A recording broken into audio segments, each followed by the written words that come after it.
Awonga omukulu Alien Skin atuusiddwa Luzira mu kkomera era wenjogerera bamaze dda omuggalira nga we mbagambye nti paka ennaku z'omwezi nga 9 omwezi ogwa Desemba 2024 wagenda okuba ng'ate akomezebwawo mu kkooti. Bongere nkulage awo ebibaddewo awo ng'atuuseewo ate kankulage nga bamutwala. Kamuno kalamba kituufu nnyo.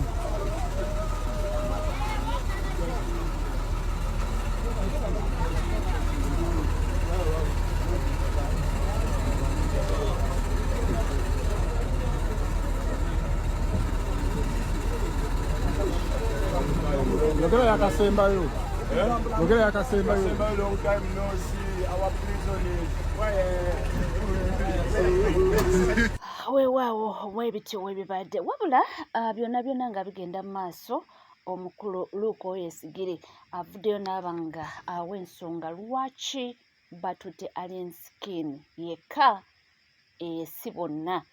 Agamba nti ekisookerwako ddala nti be baakubye bamututte ku musango gwa assaultinga ba security guards ne doctor aba Nsambya Hospital.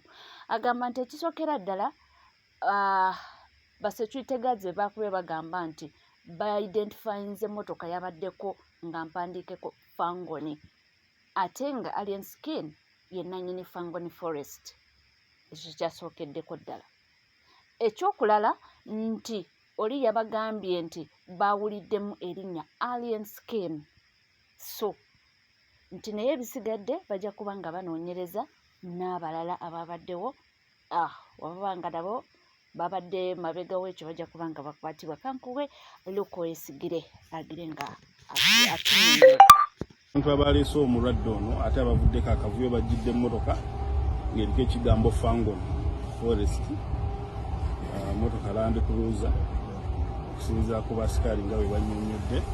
Ekirala abamu bavuddeyo ne balumiriza Alien Skin nga ye nti naye yabaddewo y'omu ku abo ababadde bakuba.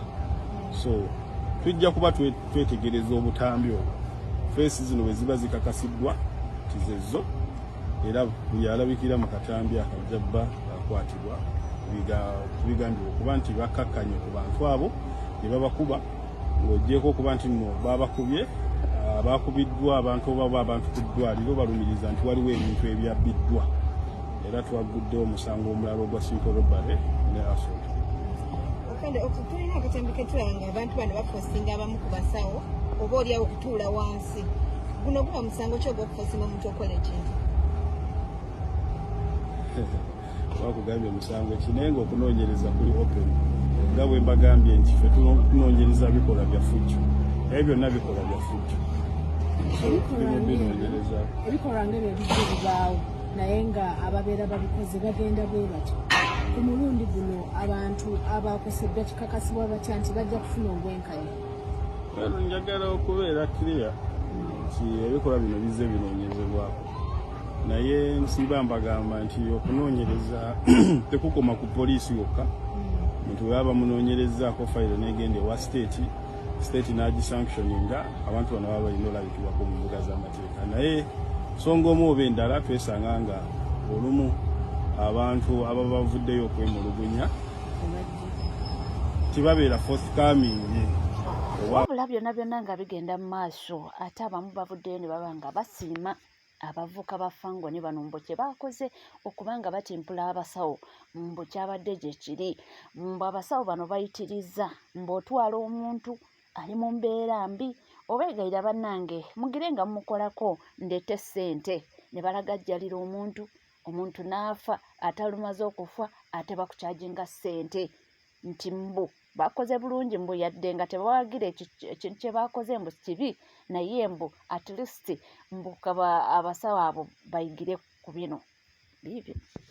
Engumi yasuze evuga ku Nsambya Hospital era bangi baalumiziddwa. Nsambya Hospital ina n'obuvidiyo bwerikodinze yawo okutulaga abasikaali engeri gye baabawumiza. Abasawo ne bateekebwa ku bulinzi nga ba Fangoni babanja justice ku muntu waabwe gwe baleese okujjanjabibwa nina atafiibwako. Amalwaliro gano tugamanyi nnyo bo bali money minded. We wataba deposit tebakwata ku muntu. Ne bwasambagala atya ne bwe yeesika atya nga tolina deposit ku account. Gana amalwaliro aganene tegakwata ku muntu. Olidusaamu omuntu ng'omusuubira okumuyamba ogenda onoonya akasente naye wa era bw'otuukayo nga tewataddeyo deposit bakugamba omuntu w'omulambo. Bo tebalina kye batunuulira ku sevinga mu bulamu awatali ssente. Era mwakiikiridde abantu bangi kambabuulira abaali balozezza ku bulumi bw'amalwaliro ago. Mwakiikiridde Uganda yonna. Kwebyo bye mwakoze aweeva nti bimenya mateeka naye ekituufu okulaga obutali bumativu buli Munnayuganda yenna yandibulaze mu ngeri bw'ekyo ku malwaliro ago. Awatali deposit tegakwata ku muntu. Naye nze mbadde manyi nti agenda y'abasawo mu nsi kusooka kusevinga bulamu. Ddala omuntu n'aleetebwanga mulamu n'abeera awo olw'okuba tewali deposit paka kufuuka mulambo. Baana mmwe sitera bawagira ku byakuwumiza abantu naye kye mwakoze tulina obulumi ku malwaliro ago. Kigambibwa nti omuvubuka ono yafunye accident ewaka n'atwalibwa mu ddwaliro for further check-up naye ng'ayogera bulungi. Nga bwe mumanyi eby'emmoroka yayagadde ajjeyo ekijinji ky'emmoroka genfunako bwe gandaga nti yayagadde ajjeyo ekijinji ky'emmoroka bwe mugabe mumanyi emmoroka za manual ezo n'eza automatic ng'obadde togitadde mu parking ebiseera ebisinga ekola ki edda emabega bonedda emabega n'emukwatirayo. Nange kyali kintuuseeko okwo nafulumako mu mmoroka nga sigitadde mu parking ate sisise and brake. Bwe nfuluma bwe nti emmoroka n'eteguka nedda emabega. Bwedda emabega ekyali kinyambye nga mmaze okusimba ekigere kino ekisooka ebweru nabuuka bubuusi n'engwa mu kkubo emmoroka n'eyiringita paka wansi. So singa na easy step nga njagala kugidda mundo sanga yandinkwatiddeyo okugulu. So ebyo bibeerawo nnyo singa oba teweetegereza nti emmoroka eno ddala emipiira gyayo tegikyayinza kuseerera. So bibeerawo tusaba Omukama omwoyo gwe yagulamuze kisa. Ekyokubiri nsaasira nnyo n'abafangoni mwenna Alien Skin mukwano gwange abaagaliza fangoni ebirungi n'abawagizi mbasaasira nnyo olw'okufiibwako mukwano gwa Alien Skin muganda we abadde mukoza okufangoni omuwagizi fangoni soja family Katonda nsaba abasaasirira abagumye. Ekyokubiri omwoyo gw'omugenzi agulamuze kisa. Ekirala ne bapokopoko meka ne bapokopoko meka mugimanye nti ekinyannaku kitinya mpalo leero kiri ku fangoni enkya kisobola okugenda ewalala naye Obanga tukyali ku misango za Alien Skin obanga tukyali ku bintu by'ebimwe bya Alien Skin n'omulenzi Jerome eyavudde mu bulamu bw'ensi eno abadde musaayi muto myaka 28 oba oyinza okugamba nti abadde muntu mukulu ebintu ebyo manyi bibuzaabuza naye nga abadde akyali muvuka muto myaka 28 eyavudde mu bulamu bw'ensi eno nga bikyagenda mu maaso ate waliyo abavuddeyo okulumiriza nti nti Jomo nti yafiiridde ku fangoni. Yagamba mbu ayina bwino Jerome yafiiridde ku fangoni era mbu bamuwaddeyo bingi nga wobimanyi bibino bulungi. Alien Skin tetwagala mu buzebuze bannayuganda. Emmotoka yo nga muli ku fangoni watomedde omuvubuka gwe bayita Joram gwe mbadde mutambula naye. Bw'omala okumutomera n'agweri n'azirika ng'alinga afudde n'ovaamu n'oyaayaana n'obabuuza kiki bannange ng'omutomedde okigenderedde. Banno ne bagamba tumudduse ensambya. Mumala okumutuusa ensambya babagamba omuntu yafudde dda. Mumuleese tumututte mu mokyale omuntu mufu. Ne muteekawo embeera mu fosinge omusawo yabadde ku duty nga mwagala na kumuwa ssente mbu akole postmortem report ku nsonga agamba omuntu afudde kino tumuleese wano abadde mulamu afiiridde wano. Ab'ensambya ne bagaana. Ne mukozesa effujjo ne mukuba omusirikale akola ku mochale ensambya emirambo bagiteeka ne mumukuba ne mumuteeka mu kkoma ne mubbawo omulambo mugutwale emulago oba mugutwale muguziike. Alien Skin omuvubuka wamusse. Essaawa zino embeera gye mwatadde ensambya bu vidiyo tubuyina ng'omuli mukaka musawo eyabadde ku ddute wandiika postmortem report n'abagamba sinza agiwandiika ne mumukuba ne mukuba abasirikale ababadde ku ddute abalwadde ne mubati ne gavumenti ya Museveni. Bano abantu ba Alien Skin abayisa bwe bati ne batta bannayuganda. Omuvubuka bamusse yamwetidde yennyini n'apapa twetugenda kusirika ngenda kuleeta evidence yonna. Alien Skin mussa abantu bano bapasita Bugingo batta abantu kanzije party 2 byebyo munnaffe ebyo bikyalanda era nga bikyatambula mpolampola era nga ye omulambo gwa Jerome gukyali Mulago Hospital kubanga badde balina okuba nga bakolako postmortem. Then yawo simanyi ndowooza kati ab'enganda bwe bagenda okugujjayo oba abawagizi ba Fangoni awo simanyi kubanga kati CEO atemeza mabega w'emitayimbwa mpaka ennaku z'omwezi nga 9 omwezi ogujja. So ajja kubanga ali mu kkomera zezo weeks meka ajja kubanga ali eyo nga mpaka nga okunoonyereza kugenda mu maaso. Nga tuvuddeko Alien Skin munnange tuddeko eno wa Dr. Kano Kizza Besigye olunaku olwaleero nga we mbagambye naye aleeteddwa mu kkooti mu kwerinda okw'amaanyi nga abannakibiina abamu babadde bamulindiridde bwe batyo naye ne bamusobera emisango gye era olumaze ne bamuzzaayo wabula byonna nga bigenda mu maaso. Abamu bannabyobufuzi abamu batandise okuba nga mbu oba bakuba mu Besigye ebituli oba bakuba kumukwata ebituli awo simanyi bulungi naye nga jjukira Besigye bamukwatira Nairobi era ngenza okulaba awaliwo abamu babadde bagamba nti naye abaaye Dr. Ruto pulezidenti w'egundi kisoboka kitya okutowa oda nti bakwatire omuntu ewuwo era ne bamukwata owange. Ebyo nno be babitegeera obulungi naye nga kansooke nkutwaleko eno nga mwana mulenzi agamba mbu ye okukwatibwa kwa Dr. Kano Kizza Besigye mbu akumulisizaamu etooki mbu agamba nti ebintu tebigatta bulungi mbu oba awandibaawo katemba agenda mu maaso. Bino si byange. Okay.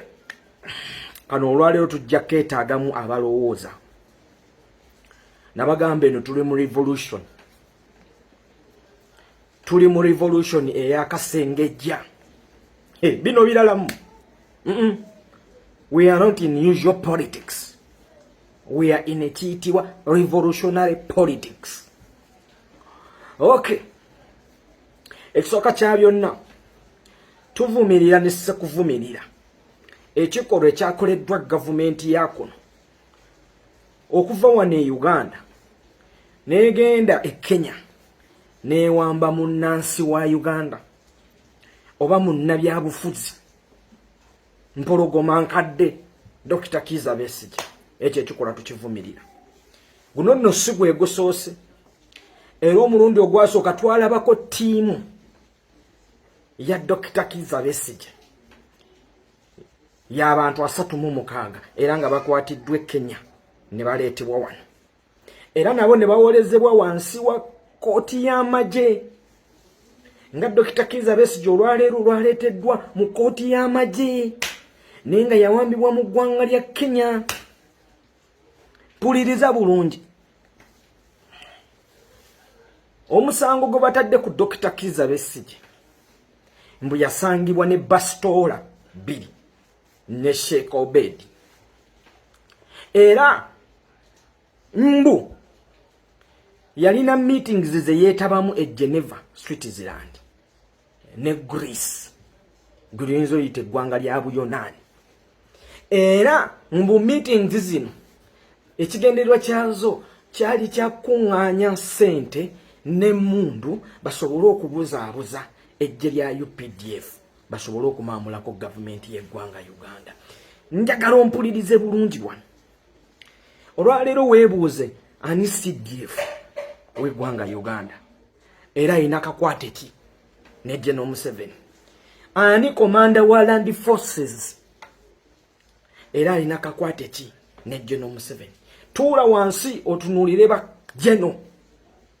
generals mu ggye lya UPDF, serving generals, omuli ba lieutenant general, omuli ba major general. Obyegendereze kakundi kafubutukawa era kavaawa. Awo olyoka ombuulire nti influence ya Besigye eyinza kuvaawa okubuzaabuza eggye lya UPDF bamamule ku gavumenti ya Nakyemalira.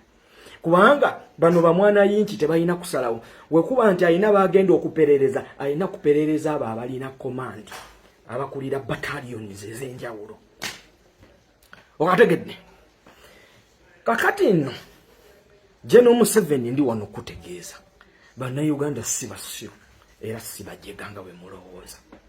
Dr. Kizza Besigye bannayuganda babuufu era bategeevu. Bino byonna state byeri mu kukola, dictator General Museveni byali mu kukola, ekigendererwa si kya Besigye, alina target ye gyatunuulidde.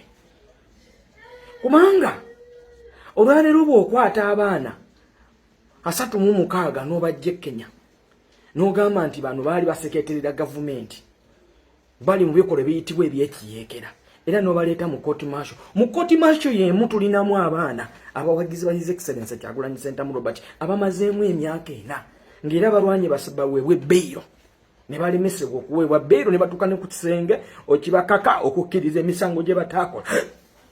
Olwaleero gurupu gye wakwatira Nairobi Kenya ng'ogamba olina n'obujulizi wagiwa bbeeyo n'efuluma nedda wabweru. Kati nno abawagizi ba NUP njagala mubeere ku alert.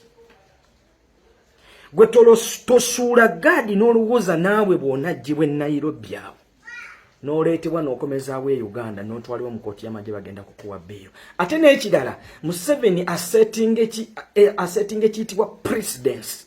Bwe mba nsobola okgenda mu ggwanga lya Kenya n'enkwata Dr. Kizza Besigye ne mukomyawo e Uganda, in fact sinamukwata ne muwamba ne mutereka ennaku 2 ne muparedinga mu court martial, kitegeeza ne Kyagulanyi nsobola okumukwata bulungi nnyo ku misango gyegyemu gyenkwatidde ono.